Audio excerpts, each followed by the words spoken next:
como para cerrar el tema de la integral de Riemann, es ver que por el teorema fundamental del cálculo sabemos que si f es una función continua en un intervalo acotado a b y f es la primitiva o su antiderivada, entonces cuando nosotros calculamos la primitiva de f, evaluamos la primitiva en b y le restamos la primitiva evaluada en a.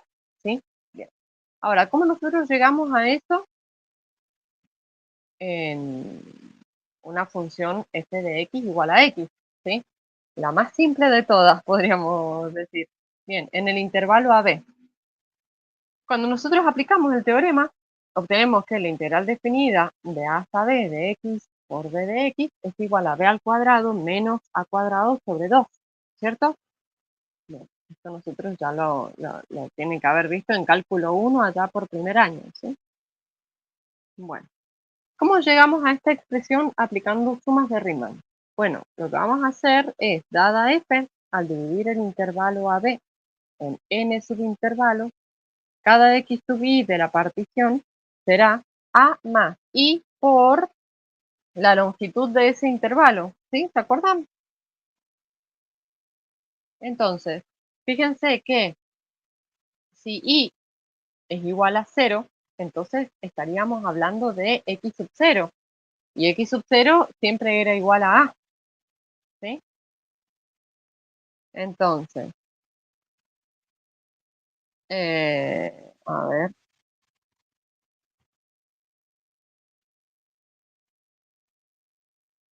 vamos a tener teorema fundamental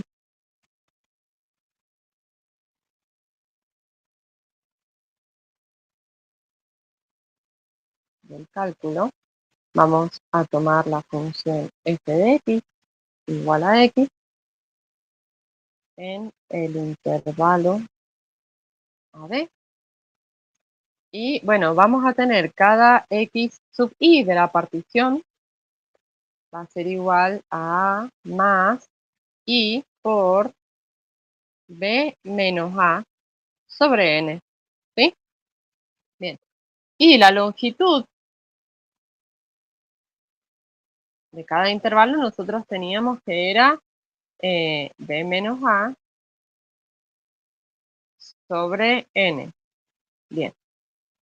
Para que veamos este x sub i, por lo menos lo vamos a ver para los dos valores que son los extremos de nuestro intervalo. Si nosotros tenemos x sub 0, vamos a tener a más, y acá tendríamos 0 por b menos a sobre n, y esto me va a quedar a, ¿sí?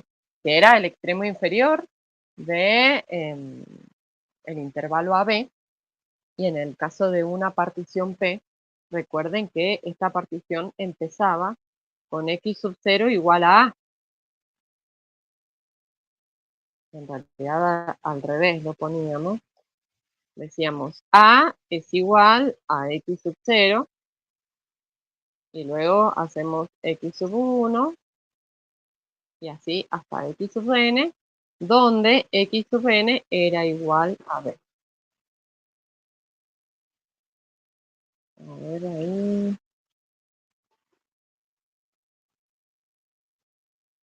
Bien, estamos entonces. Estábamos aquí, y bueno, veíamos que x sub 0 con esta x sub i nos iba a dar a, que era lo que nosotros esperábamos en la partición del primer elemento de la partición, ¿sí? Bueno, y podríamos tomar el x sub n, si nosotros reemplazamos esto, nos va a quedar a más, ¿qué hacemos? Reemplazamos n en la i, ¿sí? Entonces, reemplazamos n en la i, nos va a quedar b menos a sobre n. Acá simplificamos n con n. Bueno, ahí me quedó medio una h.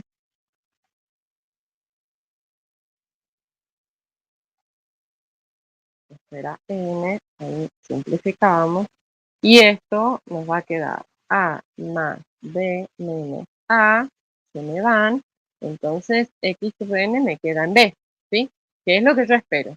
Y entonces cada x sub i va a ser igual a más i por la longitud de mi intervalo. Entonces, bueno, vamos a tomar sumas de Riemann, pero en este caso no vamos a tomar, vamos a tomar esta x sub i, ¿sí? No vamos a tomar ni el extremo inferior de un intervalo ni el extremo superior del intervalo. Entonces, nos va a quedar la sumatoria desde i igual a 1 hasta n de la función evaluada en x sub i por la longitud del intervalo. ¿Qué es lo que voy a tener aquí? Bueno, me quedaría la serie desde i igual a 1 hasta n de,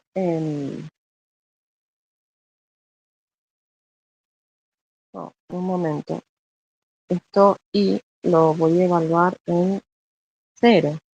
No, en 0. Ahí está. Bien, en 0.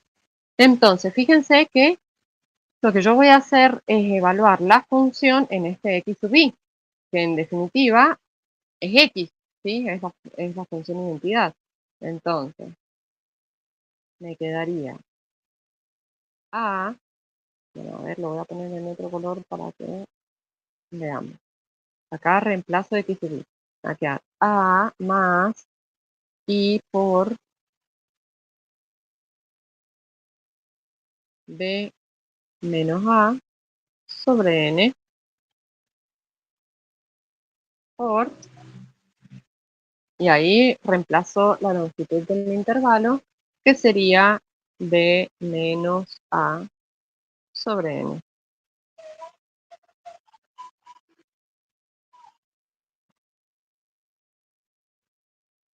Bueno,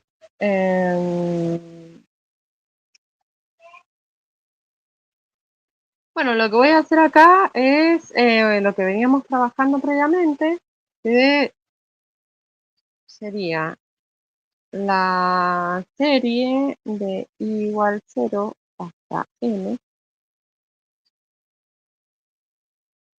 Y bueno, acá lo que podría hacer es aplicar la distributiva, ¿cierto? ¿Me van siguiendo? Sí, profe. Ok, entonces me va a quedar a por b menos a sobre n.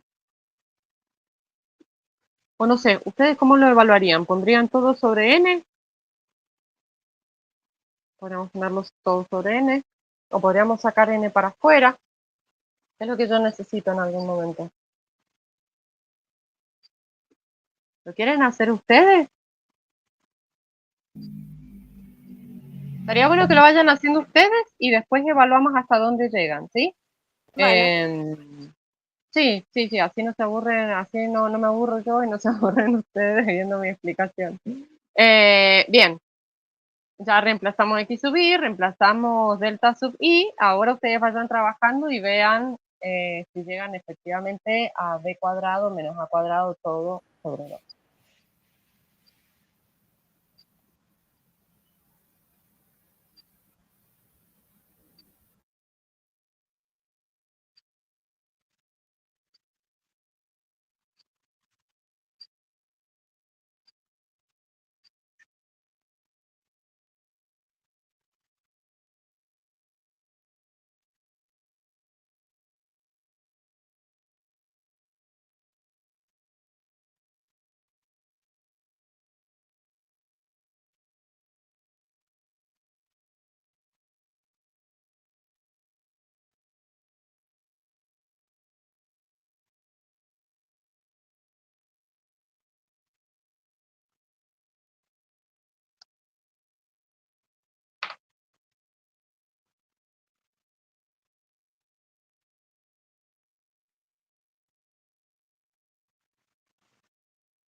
Toma.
Hola, ¿te llama?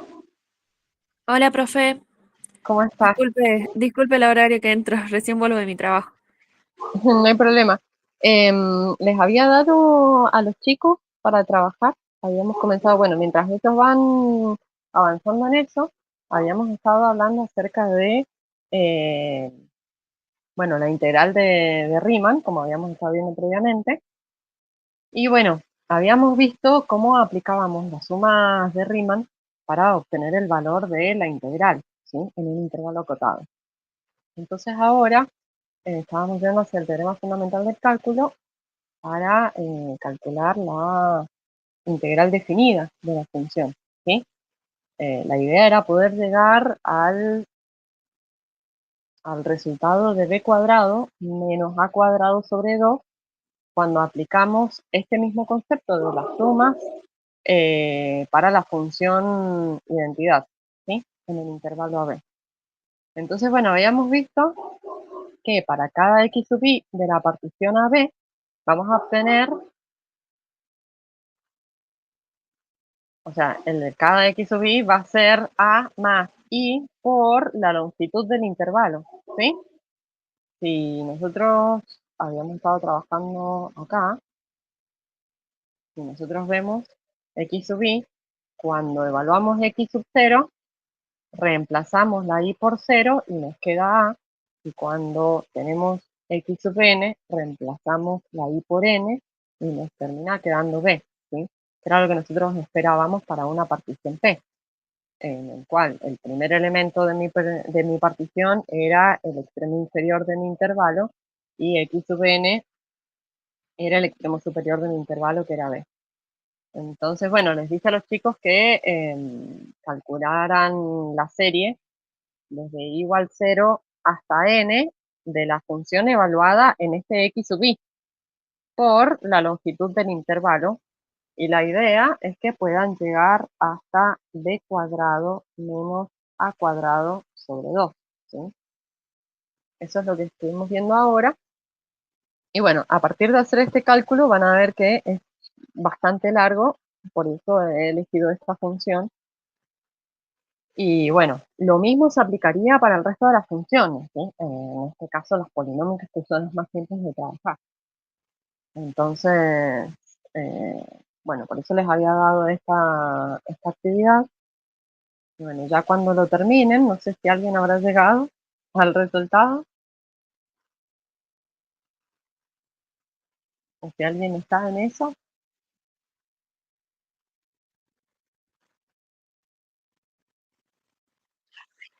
Ok, buenísimo.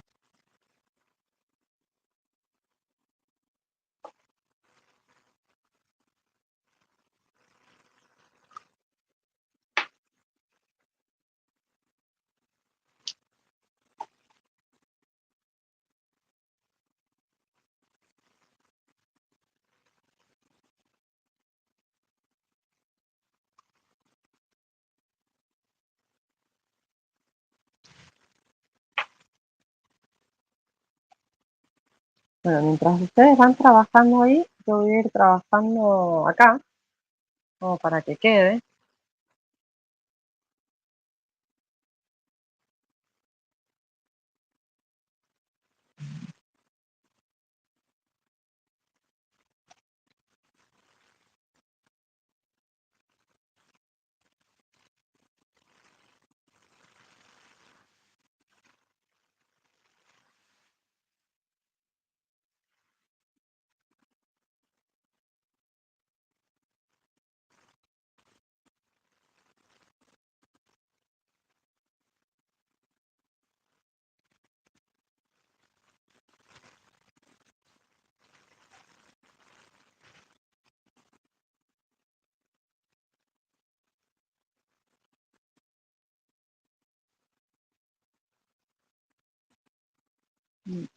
Bien, voy a aplicarla, voy a descomponerlo todo en fracciones. Creo que me va a resultar más cómodo así.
Mm, bien.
El profe, y después se Sí, saca el límite. Así es, ¿verdad? Exactamente. Sí, sí, Ah, sí, exactamente. sí, llego a b cuadrado menos a cuadrado sobre 2. Perfecto. Bien. Exactamente eso. Pero Sí, a mí, hice otro camino. Ya le voy a mandar una foto. claro, sí. Yo estaba viendo que este término me quedó con este así, pero nada, se me tiene que haber perdido, lo debería encontrar. ¿A dónde me ha quedado? Bueno, pero a vos te quedó, entonces. Sí, sí, ya le voy a pasar una foto. Buenísimo. Porque yo de entrada saqué factor común el b menos a sobre n para no Ajá, estar, porque el n cuadrado ese me molestaba bastante, digamos. Voy claro, a sí, ser sí, sí. sincera. Y, y después fui factoreando, digamos, y lo fui sacando al n, porque por lo menos a mí se me complica, cuanto más grande el n, más difícil me cuesta sacarlo del Claro, sí, sí, cociente. sí, sí, tal cual, Así que tal cual. ya le mando una foto. Buenísimo. Sí, estaba viendo acá, acá me quedaría más b cuadrado n cuadrado, y luego todos los otros me quedan en términos de n. Entonces, bueno, ahí podríamos dejar los otros. Este y este. Los dejamos acá tal cual como está. Entonces me quedaría b cuadrado n menos 2abn más a cuadrado n. Y ahí me termina quedando todo sobre 2n cuadrado. Y claro, ¿qué es lo que pasa? Cuando yo acá aplico el límite, en algún momento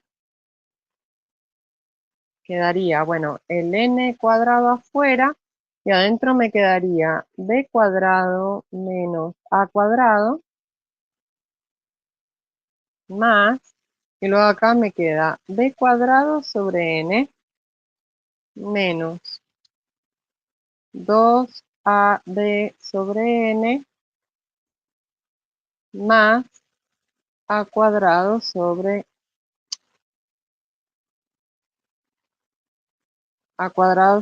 n y todo sobre 2n cuadrado. Ahí estaría.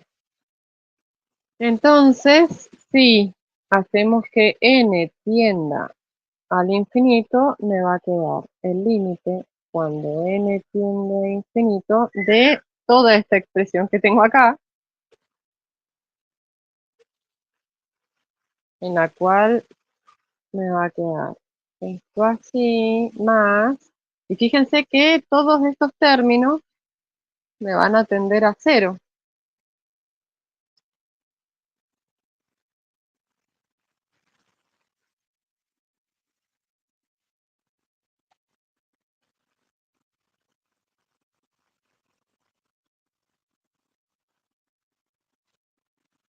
Sobre 2, y en definitiva acá me quedó b cuadrado menos a cuadrado sobre 2, que era a lo que nosotros queríamos llegar, ¿sí?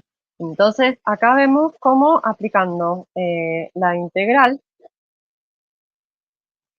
de Riemann, es decir, las sumas infinitas, nos termina dando lo que nosotros esperábamos de lo que sabíamos de cálculo 1 del teorema fundamental del cálculo para la integral definida, ¿sí? Bien, muchas gracias. No me acuerdo, no sé bien quién fue que me dijo que le había dado. Yo, profe Rosalía. Rosalía. Ahí Ah, la listo. pasé en el grupo. Eva. Ah, buenísimo. Claro, claro, no lo había visto. Ok, bueno, ahí estaría. Entonces, hemos llegado ahí. Lo que sí estaba viendo es que acá, en mis diapositivas, claro, cuando copié y pegué para tratar de, de ahorrar el insertar ecuaciones, acá yo puse, por tanto, si reemplazamos estos valores en la suma y hacemos con n tender a infinito, obtendremos esto, b menos a sobre n. Esto no, este es el valor de la longitud del intervalo, ¿sí? Habíamos dicho que nos iba a quedar esto, b al cuadrado menos a cuadrado sobre 2. Así que eso lo voy a arreglar y vuelvo a subir la diapositiva correcta, ¿sí? Bueno, Ahora, lo que quería era ver si habían logrado hacer el ejercicio 2C del, del trabajo práctico, en el cual tenía, ok, no porque no hubo tiempo o no porque no se pudo. Ok, ok, bueno, Sí, profe, no ok. hubo tiempo. Bueno, lo vamos a ver acá porque me interesa que lo tengan, ¿sí? Bueno, profe. Así que, bueno, en el punto 12,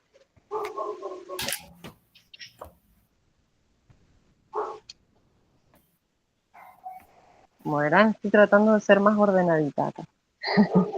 Así que bueno, eh,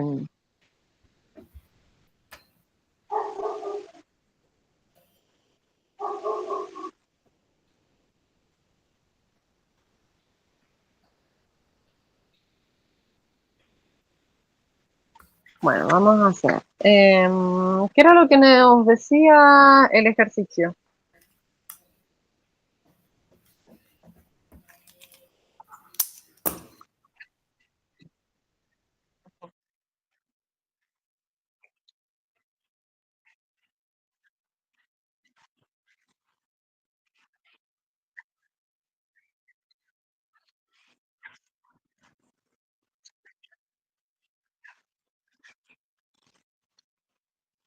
Perfecto, ahí está, sí, ahí lo encontré. Bien, sería 2C. Entonces, tenemos F es acotada,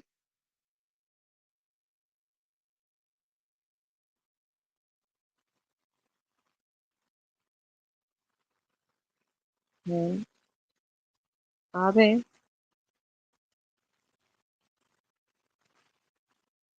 y es integrable.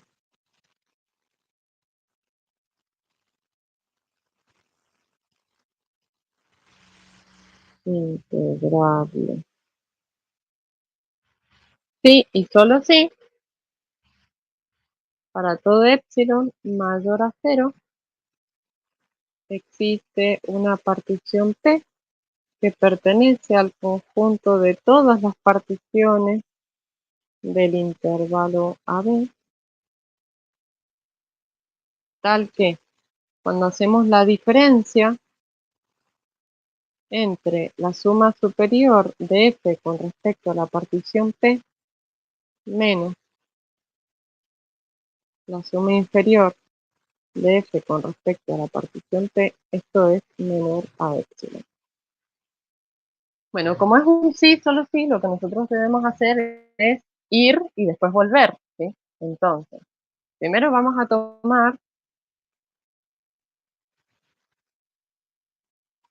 tomar la ida. Entonces, sabemos que F es integrable.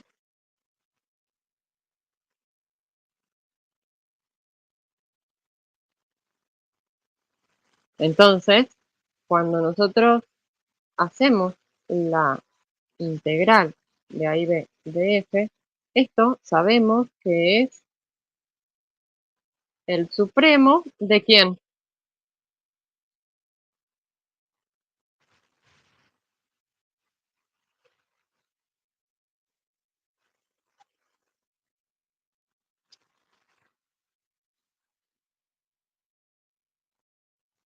¿Se acuerdan?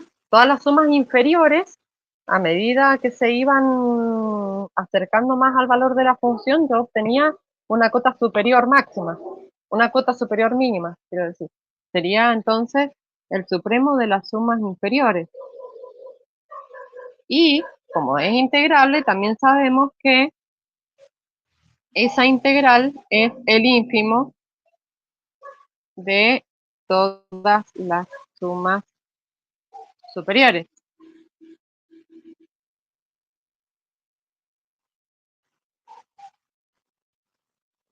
Por lo tanto, a ver, aquí.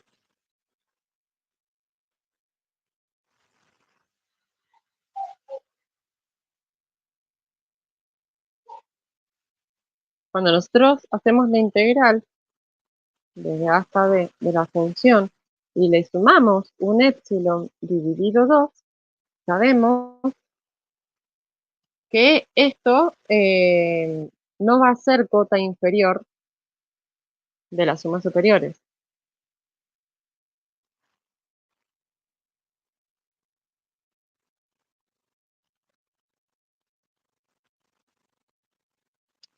No será cota inferior para alguna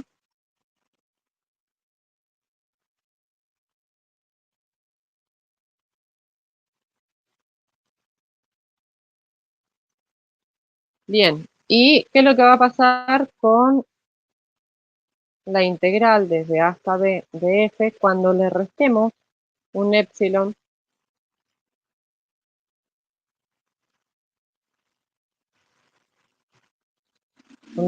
sobre 2? Obviamente que el sobre 2 es algo que nos conviene más adelante, ¿sí?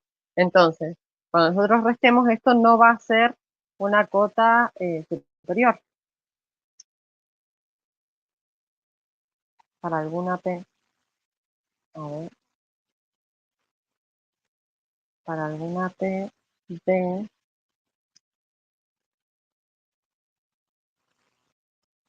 las sumas superiores.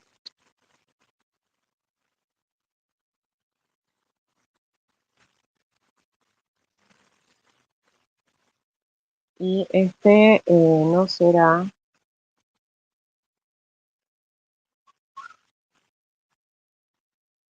cota superior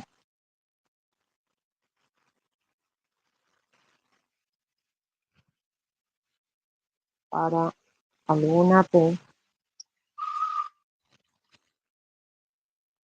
de las cotas inferiores. Entonces ahora vamos a tomar dos particiones. Existe una partición P sub 1 y P sub 2, que obviamente pertenecen al conjunto de todas las particiones del intervalo AB, tal que cuando yo haga la integral de AB de f menos epsilon sobre 2, esto va a ser menor a la suma inferior de la función con respecto a la partición 1 y la suma superior de f con respecto a la partición 2 va a ser menor que la integral de a de f más epsilon sobre 2. Ahora vamos a utilizar el lema que habíamos estado viendo en la clase pasada, en la cual nosotros íbamos a unir las dos particiones, ¿sí? Entonces, si tomamos una partición P, que es la unión de P1 y P2, ¿qué era lo que pasaba? Esta nueva partición iba a ser una partición más refinada, ¿sí? Porque íbamos a tener más intervalos. Entonces,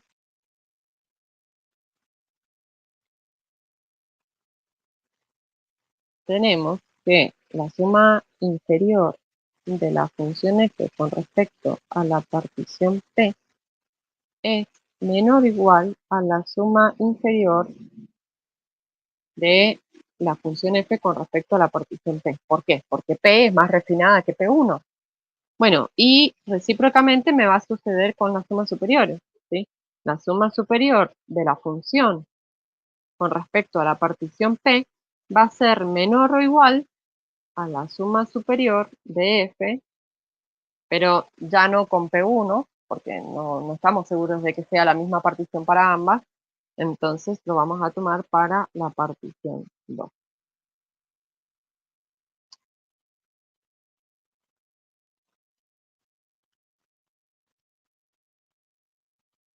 Luego vamos a tener que la integral de AB de f menos epsilon sobre 2 va a ser menor que la suma inferior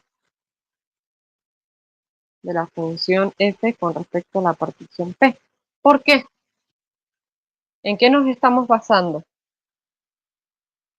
Fíjense, esto de acá, esto de aquí es, a ver, justo yo tomé esto de acá, que sería esto.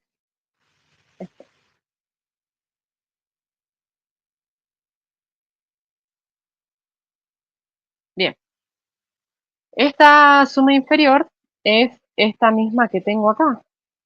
Por lo tanto, yo sé que la integral desde a a b de f menos epsilon sobre 2 es necesariamente menor que la suma inferior de f con respecto a la partición p y que la suma superior de la función con respecto a la partición p es menor que la integral de a hasta b de la función más un epsilon sobre 2. Bueno, y ahora ya obtenemos, lo que vamos a hacer es restar la suma superior de la partición f con respecto de la suma superior de la función f con respecto a la partición p menos la suma inferior. Entonces me va a quedar la suma superior de la función f con respecto a la partición p menos la suma inferior de la partición f con respecto de la función f con respecto a la partición p es menor que la integral desde a hasta b de f más epsilon sobre 2 menos la integral de a hasta b de la función menos epsilon sobre 2. Fíjense, ya habíamos dicho dentro de nuestra hipótesis, porque estábamos en el camino de ida, que esta era integral de Riemann. Entonces sabemos que esas dos integrales son iguales. Por lo tanto, me queda que la suma superior de la función f con respecto a la partición p menos la suma inferior de la función f con respecto a la partición p es menor que epsilon sobre 2 más epsilon sobre 2, que es igual a epsilon. Bien, ¿está completamente demostrado?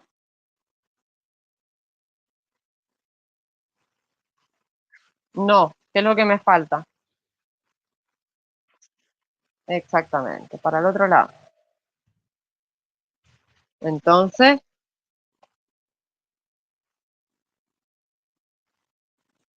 tengo que hacer la vuelta. Esta es bastante más corta. Para alguna p, para alguna partición,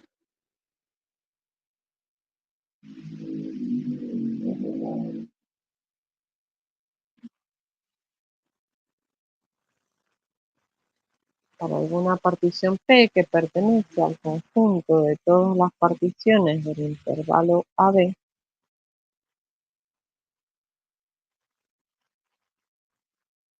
yo tengo que la integral superior de f es menor o igual a la suma superior de f con respecto a la partición p.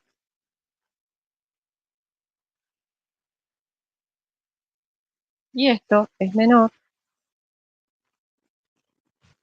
que la suma inferior de f con respecto a la partición p. Sería raro, ¿no? ¿Pero por qué? Porque yo le voy a sumar un epsilon acá. Y esto va a ser menor o igual a la integral inferior de f más un epsilon. Epsilon. Recordemos que epsilon era mayor a 0.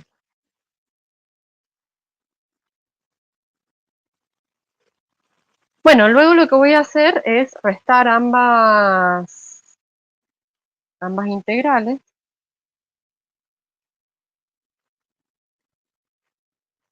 Entonces yo tengo la integral superior de f menos la integral inferior de f, que esto va a ser mayor o igual a 0 y menor que epsilon. Ahora, si esto se cumple para todo epsilon mayor a 0,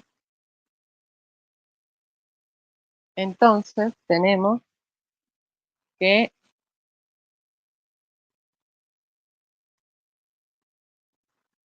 esta diferencia, acá me falta la F, que esta diferencia se puede hacer tan pequeña como quiera, ¿sí? Entonces, cuando las resto, la suma inferior, esto va a ser igual a 0, y por lo tanto me queda que la suma superior de f es igual a la suma inferior de f. Y esto, en definitiva, es la condición para que la función sea integrable Riemann.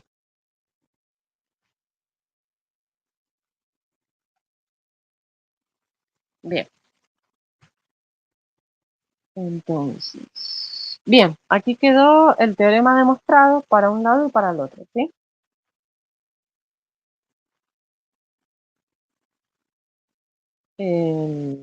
¿Alguna duda con respecto a esto? O en todo caso después, si quieren, lo pueden ver con más detenimiento y me consultan alguna duda, o si hay alguna duda ahora.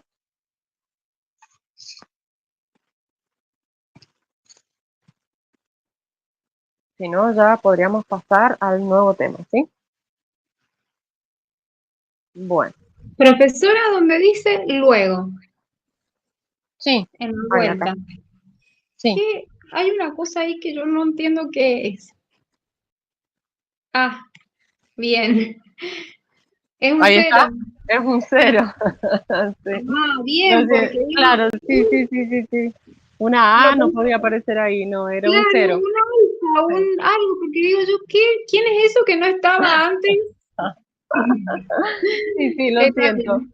Genial. Y Me acá tengo que seguir también, acostumbrando a al la pizarra. escribir con el lápiz, sí. Claro, y después dice la integral de A hasta B de F menos la integral de F menor al epsilon, y hay otra cosita ahí que también no se entiende. Sí, para todo epsilon mayor, ¿así sería? Sí, para todo, sí. A ver Es un acá, sí. sí está, sí. Incluso hasta el entonces, sí. Sí, Ah, bien, para bien. todo epsilon mayor a 0. Entonces, Es un sí, claro, no, yo por las dudas sí. parecía una S media, sí, para todo epsilon mayor a cero, entonces, perfecto, ahí está, ahí voy bien. Ahora sí, sí, me cuesta un poco, prefiero más el pizarrón común, No, pero sí, bueno, yo tenemos clases también. virtuales. Creo que va a ser muy difícil, yo no sé si lo podría hacer, nunca lo Eh, intenté. sí, la verdad que se me complica, me gustan más las clases presenciales. Bueno, ahora sí, ahora en este momento voy a guardar esto. A ver, Perfecto, gracias. de nada, Laura. Em, a ver, Drive, no sé si es aquí donde lo tengo.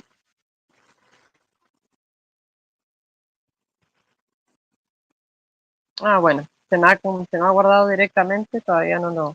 Bueno, voy a crear una nueva pizarra, clase 4, no sé cuánto lo iremos a usar, pero por lo menos la dejo acá, ya lista. Bien, vamos a ir hacia la clase 4. En realidad yo le he puesto clase 4 porque estamos cambiando de tema, pero bueno, en definitiva estamos continuando con la clase 3, ¿sí? Pero que bueno, este tema va a continuar también mañana. Bien, ya hemos visto la integral de Riemann y se lo van a encontrar bastante a esto, en la bibliografía que tengan que leer de la teoría de la medida, en la cual planteamos cuál es el objetivo de esta teoría, ¿sí? El objetivo del estudio de esta teoría y de este modo lo que es análisis real no es aprender a calcular integrales que sean más difíciles, ni aprender a calcular más integrales, sino lograr un mayor entendimiento del concepto de la integral en sí misma. Ese es el objetivo. De hecho, por eso mismo es que hemos estado trabajando con esto de las sumatorias infinitas, ¿sí? Pues nosotros ya sabíamos calcular integrales definidas, ¿sí? El área bajo la curva, sino que la idea es lograr una comprensión más cabal del tema, ¿sí? Bueno, para poder ir hacia la construcción de la medida de Lebesgue, esta medida, la introducción de la medida de Lebesgue nos sirve para funciones no acotadas. O sea, tenemos otras ventajas al trabajar en la medida de Lebesgue, como que podemos trabajar con funciones que son no acotadas, y también tiene un mejor comportamiento en operaciones de límites de función, ¿sí? Incluso vamos a ver más adelante que hay algunas funciones que no son integrales Riemann, de hecho fue uno de los ejercicios que les di en el trabajo práctico, pero que sí son integrables en la teoría de la medida del evento, ¿sí? Bueno, entonces, para poder construir la medida de Lebesgue, primero vamos a tener que incorporar un nuevo numerito que nosotros antes no lo tomábamos en los reales, que es el infinito, ¿sí? Entonces, para trabajar en Lebesgue hemos de necesitar incorporar el infinito a R. Es decir, que vamos a tomar un intervalo, pero en este caso el infinito lo vamos a tomar como efectivamente un extremo, y van a ser los reales positivos con el cero unido al conjunto con el infinito, ¿sí? Entonces, así vamos a utilizar al infinito como un número positivo más, pero dado que al incorporar el infinito nos puede llegar a conducir errores, esto ya lo sabemos, de hecho podemos tener indeterminaciones, y, al igual que por ejemplo trabajar con el cero, uno no puede simplificar el cero así como así, debemos revisar cuidadosamente el orden, la topología y las propiedades algebraicas de este nuevo conjunto, que van a ser los reales positivos, incluido el cero, con el infinito. Entonces, bueno, vamos a ir primero hacia el orden. Vamos a definir todo número que pertenezca a este intervalo de 0 a infinito, que van a ser menores o iguales al infinito. Este conjunto es un conjunto ordenado y tiene un máximo que es infinito y un mínimo que es 0. Por lo tanto, podemos afirmar que todo subconjunto no vacío de 0, del intervalo cerrado de 0 a infinito, tiene supremo y también tiene ínfimo.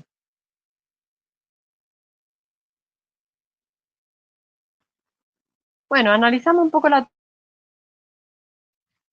los abiertos, es decir, los intervalos abiertos se comportan de manera usual a lo que ya sabíamos trabajar de R común, ¿sí? Tiene el infinito. A esto le llamamos la recta real extendida, cuando le incorporamos el infinito, ¿sí? Bien, entonces tenemos acá, no sé si ustedes ya habían trabajado en cálculo avanzado con el corchete dado vuelta para indicar el extremo abierto. No, yo nunca trabajé con eso. ¿No? No se había visto. Ok. Bueno, es muy común ver en la teoría de la medida, en la bibliografía que se encuentren, en la cual no vamos a utilizar los paréntesis, sino que utilizamos el corchete al revés, ¿sí? Bueno, entonces, acá en este primer intervalo tenemos lo que sería el intervalo abierto, tomando al extremo inferior, que sería 0, y sin tomar el extremo superior, que sería alfa. Entonces, este conjunto está conformado por todos los x que pertenecen al intervalo cerrado 0 infinito, tal que x es menor a alfa. Bien, ¿cómo haríamos para definir el abierto en beta y cerrado en infinito? A ver, vayamos hacia acá. Es lo usual, ¿sí? Estábamos en topología.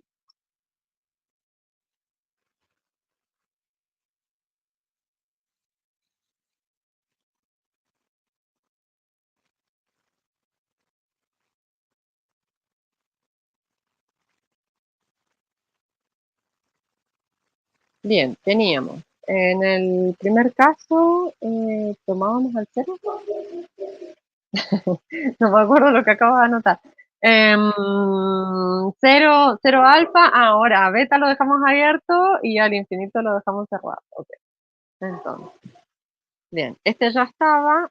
Acá dejábamos a beta abierto con el infinito cerrado.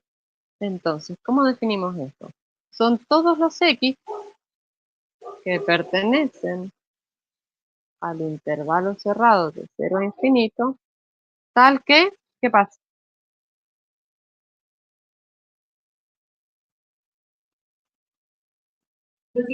Que, vuelvo a preguntar, por favor, a ver si es.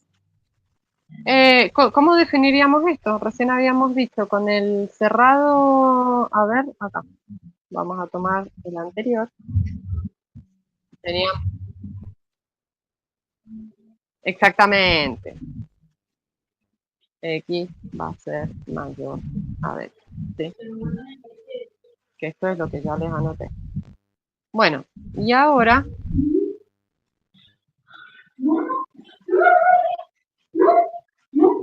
tomamos el intervalo abierto, alfa, beta, entonces van a ser todos los x que pertenecen al, al intervalo cerrado de 0 a infinito, tal que x es mayor a alfa y es menor a beta, ¿sí? Es lo usual a lo que ya veníamos trabajando con,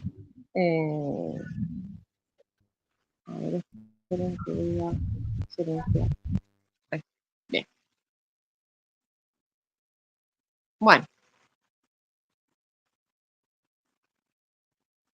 ahora vamos a ver cuál es, bueno, esto es lo usual, ahora decimos, ¿cómo incorporamos el infinito a los reales?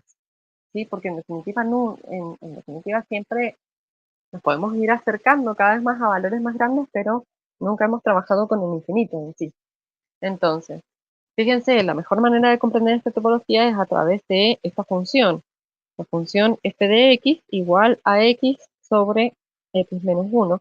Y fíjense que acá decimos, para todo x que pertenece al intervalo abierto, que me toma al extremo inferior, que sería 0, pero que no me toma al extremo superior, que sería 1. ¿Sí? Y luego vamos a definir la función en 1 que me da exactamente infinito. ¿Sí? Es como cuando nosotros teníamos, ¿se acuerdan? Esto les debe resultar conocido. Cuando trabajábamos con funciones, ¿se acuerdan que existía el límite, pero qué pasaba?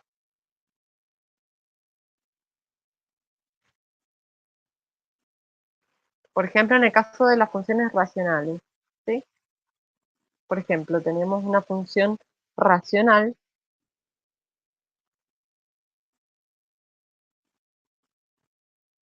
A ver, acá les voy a poner recordando.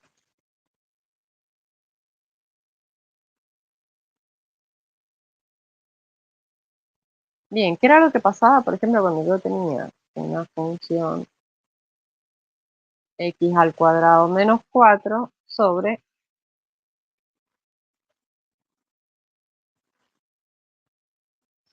x menos 2, ¿sí?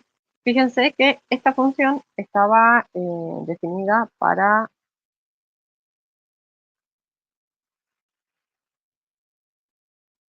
todos los reales menos el 2, ¿sí? Sin embargo, cuando yo calculaba el límite de esta función, ¿qué era lo que pasaba? Y que se aproximaba al 2 por los dos, por los dos, digamos, por izquierda y por derecha se aproximaba al valor. Exactamente, bien, bien, Pero bien. no estaba Se definido aproximaba en un el valor, punto. no Pero no estaba estaba definido. definido en el punto. Exacto. Exacto. Entonces lo que teníamos ahí era una discontinuidad, pero era evitable, ¿sí? Entonces, ¿qué era lo que decíamos nosotros? Bueno, si nosotros tomamos el límite de la función cuando x tiende a 2 de esto, nos terminaba quedando x más 2, ¿cierto? Y entonces esto me quedaba igual a 4. Entonces, el límite existía, lo que no existía era la función en ese punto. Entonces, ¿qué era lo que decíamos? Bueno, como tenemos acá una discontinuidad y es completamente evitable, entonces vamos a redefinir la función para salvar esa discontinuidad. Decíamos, bueno, ya está. Vamos a decir que la función va a ser igual a x cuadrado menos 4 sobre x menos 2, si x es distinto a 2, pero le poníamos el valor 4 si x es igual a 2, ¿sí? Y ahí yo terminaba de salvar la indeterminación, ¿sí? Bueno, de esta misma manera es como se comporta en definitiva este nuevo conjunto, ¿sí? Entonces decimos, bueno, entre 0 y 1 vamos a obtener todos los reales, ¿sí? Pero la función evaluada en 1 le vamos a asignar el valor infinito, ¿sí? Fíjense que esta función es biyectiva. Entonces, si nosotros calculamos la inversa, ¿se acuerdan cómo calculábamos la inversa de una función? Sí, profe. Bueno, a ver, calcúlenla. ¿Cómo me queda la inversa de esa función?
Sí, profe, me da la misma.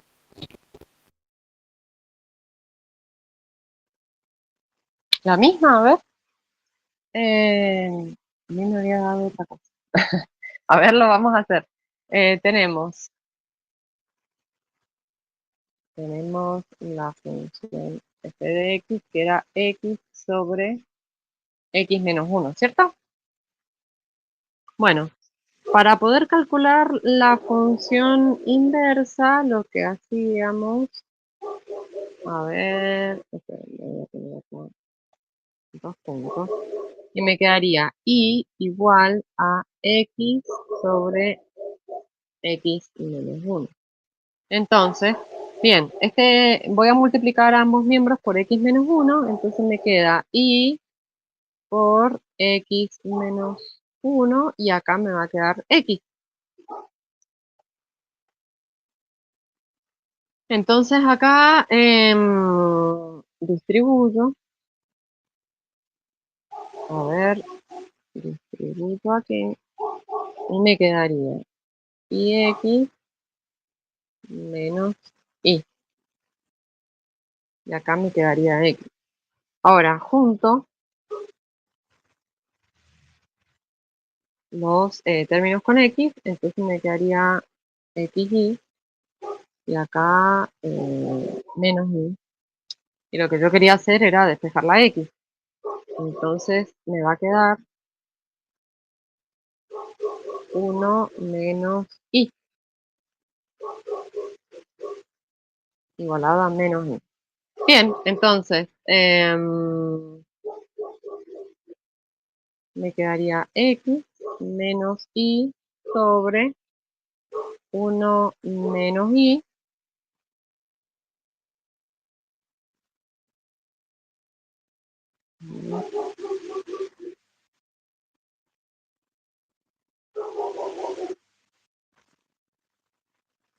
Entonces me va a quedar... Ah, sí, me queda la misma función. ¿Por qué me queda la misma función?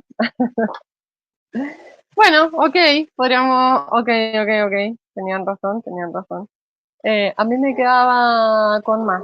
Bueno, me va a haber confundido cuando lo hice. Menos i, x... Esto lo pasé Sí para queda allá. como Bueno, a ver, ¿cómo?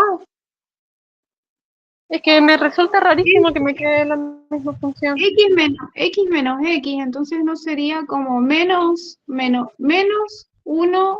menos i.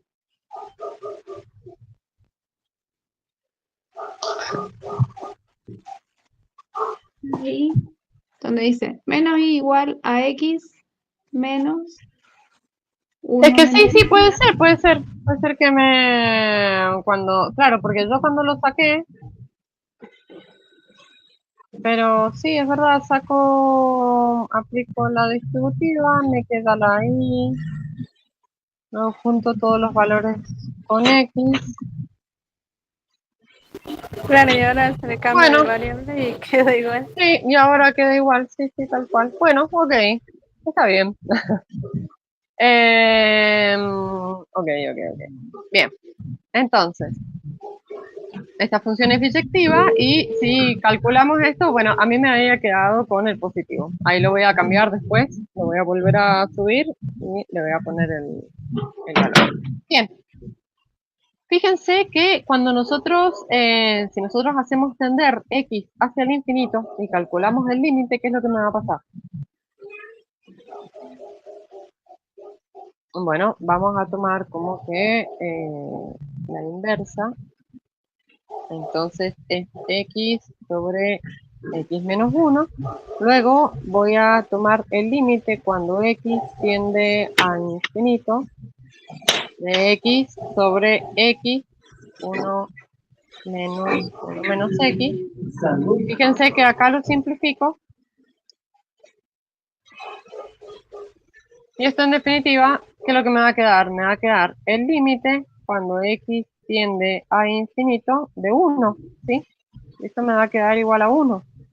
Entonces tiene sentido que yo, cuando evalúe la función en el infinito, esto me quede igualado a 1. ¿Entiendes? Tiene sentido que yo la defina de esta manera.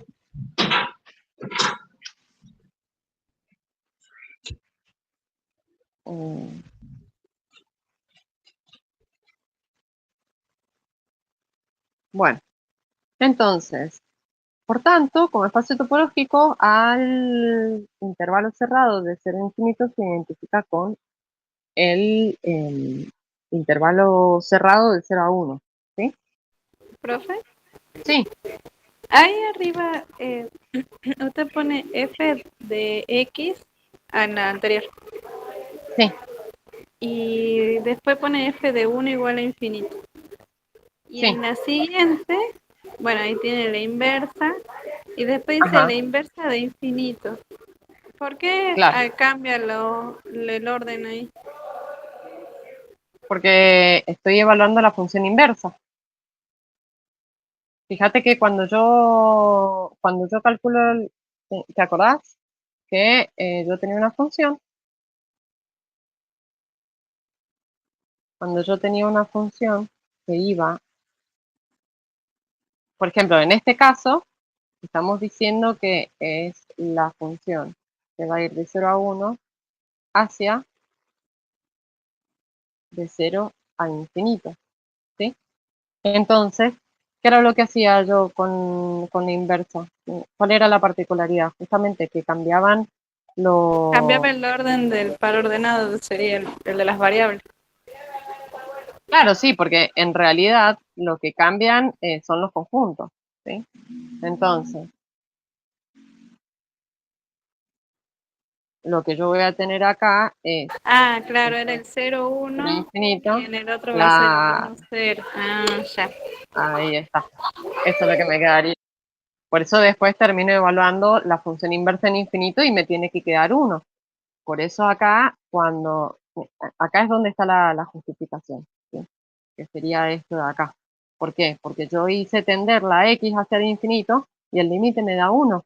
Por lo tanto, en esta nueva recta extendida, que son los reales junto con el infinito, y yo estoy tomando el infinito como si fuera un número, yo puedo evaluar la función en infinito. Y me tiene que quedar 1, ¿sí? Se Claro, ve ahora bien. Ahí estaría. Bueno, entonces, eh, ahora sí. Bueno, entonces, podemos imaginarnos de que este intervalo se comporta como se comportaría el intervalo 0 a 1. Fíjense qué llamativo, ¿no? Esto del conjunto de los números reales, como tenemos solamente este pequeño intervalo de 0 a 1 y sin embargo se puede comportar tranquilamente como si fueran todos los reales positivos incluidos el 0, incluyendo el infinito, ¿no? Eso es como algo bastante interesante. Bueno, también como este intervalo, el cerrado de 0 a infinito es ordenado, decimos que si x sub n e y sub n son sucesiones convergentes en 0 a infinito, para todo n que pertenece a los naturales, se tiene que el límite cuando n tiende a infinito de x sub n es menor o igual al límite cuando n tiende a infinito de y sub n. Bien, y esto es importante porque ahora fíjense que cuando nosotros estamos trabajando en este intervalo cerrado, que sería de 0 a infinito, ahora de pronto todas las sucesiones son convergentes. O sea, no todas las sucesiones en realidad. Todas vieron que al menos lo que habíamos estado trabajando hasta ahora, cuando una sucesión tendía al infinito, ¿qué pasaba? Nosotros decimos diverge. Bueno, acá en realidad estamos diciendo que esta sucesión que va a tender al infinito va a converger, ¿sí? Va a converger a ese número infinito. Entonces, toda sucesión monótona de elementos en el intervalo cerrado de ser infinito es convergente. ¿Cuáles eran las sucesiones monótonas? ¿Se acuerdan?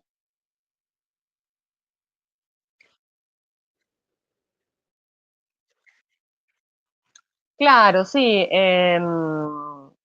Las definíamos como una sucesión monótona, o cuando estábamos hablando de crecimiento, decíamos que era no decreciente, ¿sí? Una sucesión es monótona cuando es no creciente o no decreciente. Fíjense, y eso es importante, ¿por qué nosotros definiríamos a una sucesión monótona como una función no decreciente cuando estamos hablando de una sucesión, por ejemplo, creciente?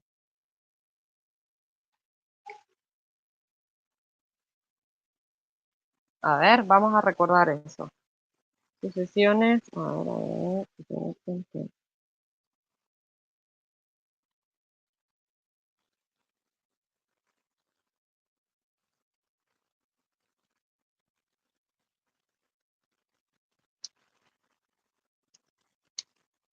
Bien, en el caso de las sucesiones monótonas, nosotros decíamos, una sucesión es monótona cuando es no creciente o no decreciente. Entonces, previo a eso debíamos definir cuándo es no creciente.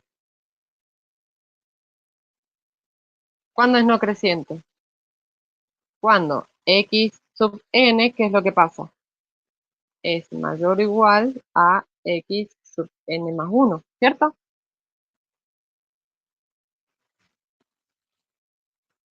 Porque cuando nosotros decimos no creciente, estamos diciendo entre paréntesis decreciente. Pero ¿por qué definíamos como no creciente en vez de decreciente? ¿Qué es lo que les parece?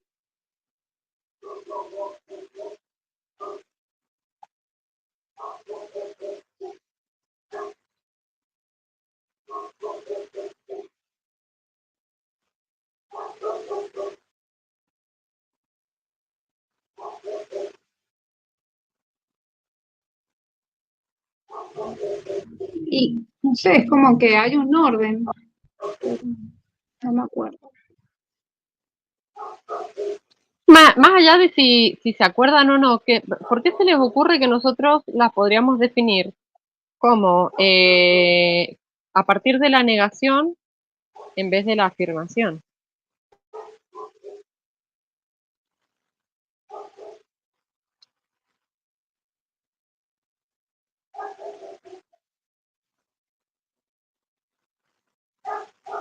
Bien, porque lo que sucede es que cuando nosotros decimos que es decreciente, estamos diciendo que siempre decrece. Sin embargo, acá nosotros podemos tomar como no creciente o como no decreciente a una sucesión que también es constante, ¿sí? ¿Se acuerdan que justamente habíamos visto? Había una sucesión que era 3, 3, 3, 3, 3, y era no creciente y era no decreciente. ¿Por qué? Porque era constante. Cumplía ambas desigualdades, porque en definitiva cumplía que el término siguiente siempre era igual al anterior, ¿sí? Entonces, era no creciente y no decreciente. Por eso definimos a una sucesión decreciente como no creciente, porque también estamos contando la posibilidad de que la sucesión sea constante, ¿sí? Bueno, igual eso depende de la bibliografía. En algunas partes van a tomar como una sucesión creciente o una sucesión decreciente. Los ustedes tienen que saber que cuando estamos hablando de una sucesión creciente, también puede llegar a ser constante, ¿sí? No es solamente que sea creciente, sino que también puede llegar a ser constante. Bueno, entonces, toda sucesión monótona de elementos en intervalo cerrado de 0 a infinito es convergente. Entonces, decimos... A ver, entonces, que sea monótona quiere decir que siempre se va a tener el mismo comportamiento. Puede ser de términos iguales, entonces también.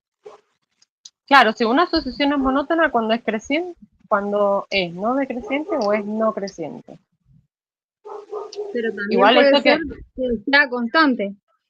Exactamente, por eso se los aclaraba, porque puede ser que ustedes se encuentren con alguna bibliografía en la cual se utiliza de manera indistinta decir no decreciente a decirle creciente. Entonces puede ser que eso, lean, para una sucesión creciente, ustedes siempre piensan que van a ir creciendo término a término, y también se considera cuando es constante, y es importante esto tenerlo en cuenta, ¿sí? Bien, Incluso lo vamos a gracias. ver más adelante en qué casos nos va a suceder que es importante.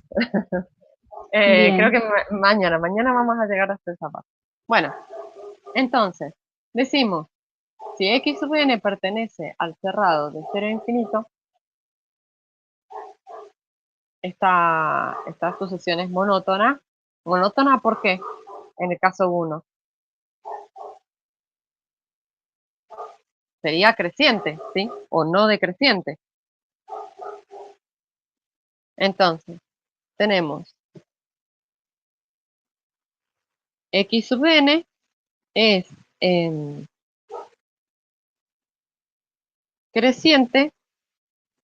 Si x sub n es creciente, entonces el límite cuando n tiende a infinito va a ser el supremo de x sub n tal que n pertenezca a los naturales. ¿Está escribiendo, profe, en la pizarra?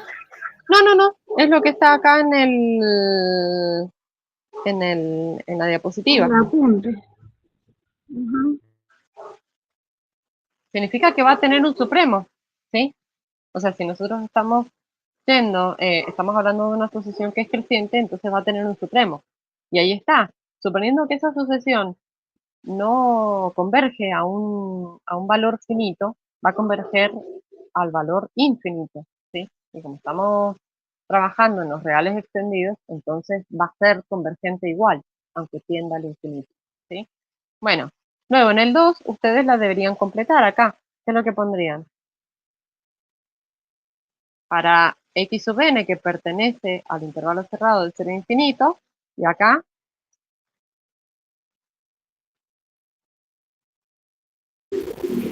Sería x sub n mayor o igual a x sub n más 1. exactamente. Entonces, el límite cuando n tiende a infinito de x sub n va a ser ¿qué cosa? Un ínfimo. Exactamente, muy bien, Rosalía. Rosalía, ¿cierto? Sí, profe. Muy bien, exactamente. Entonces, en el caso de las sucesiones que sean decrecientes, vamos a tomar que vamos a tener el ínfimo. El límite va a ser el ínfimo. Bueno, eso ustedes lo deberían completar en casa, ¿sí? Ahí en sus apuntes.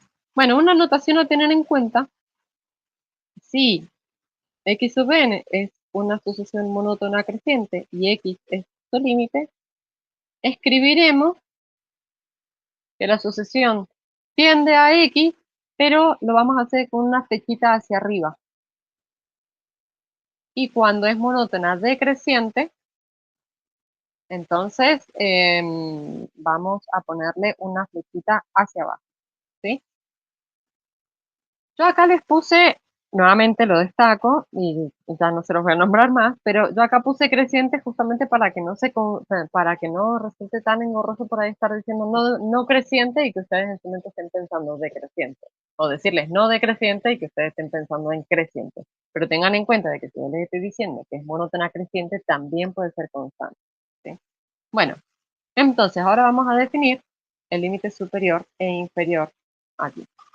Para toda sucesión x sub n en el intervalo cerrado de 0 a infinito, tenemos que el límite superior cuando n tiende a infinito de x sub n es el límite del supremo de x sub k para k mayor o igual a n. Es decir, tan grande como se quiera, ¿sí? Y el límite inferior cuando n tiende a infinito de x sub n es igual al límite del ínfimo de x sub k, tal que k sea mayor o igual a n. Y acá esto les va a resultar conocido a lo que veníamos trabajando con Riemann, ¿sí?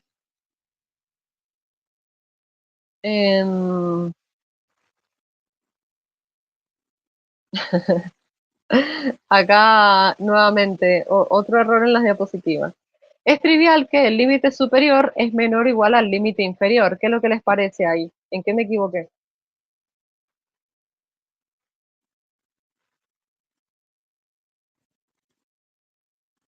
Que es al revés, el límite inferior tiene que ser menor al superior.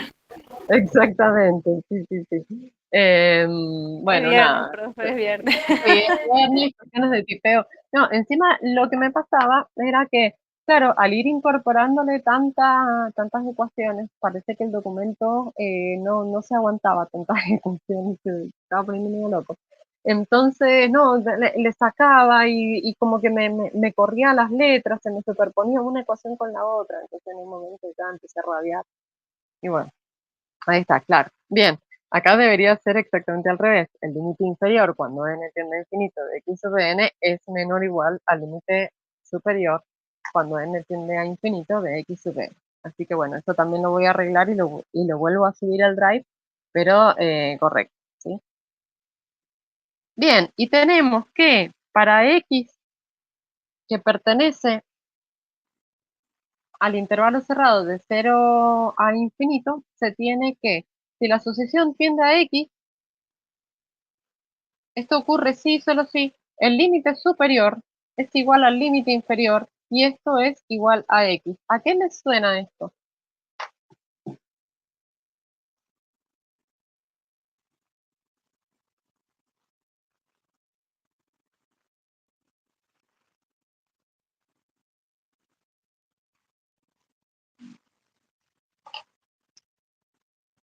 Vimos algo similar.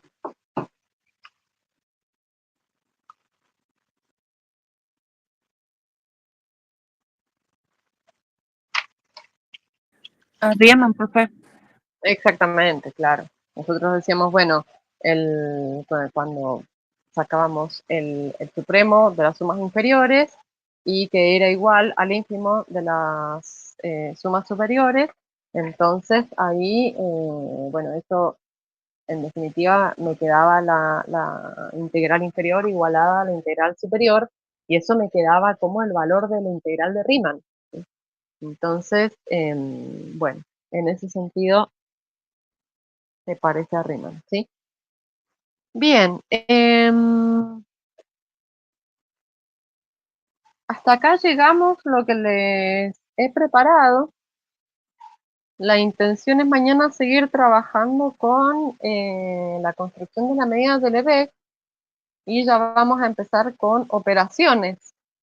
Vieron que al inicio yo les había dicho que acá, para la construcción de la medida de Lebesgue, debíamos revisar cuidadosamente el orden, debíamos revisar la topología y también las propiedades algebraicas de este intervalo cerrado de 0 a infinito, ¿sí? Entonces ya revisamos el orden, revisamos la topología y mañana vamos a comenzar con las propiedades algebraicas que tiene esto, ¿sí? Que vamos a tener que tener algunos cuidados, por ejemplo, con la propiedad de cancelación, con la multiplicación también, ¿sí? El 0 por el infinito, por ejemplo. Así que bueno, mañana vamos a continuar con esto en la clase híbrida y nada. ¿Alguna duda sobre lo que hemos estado viendo, chicos?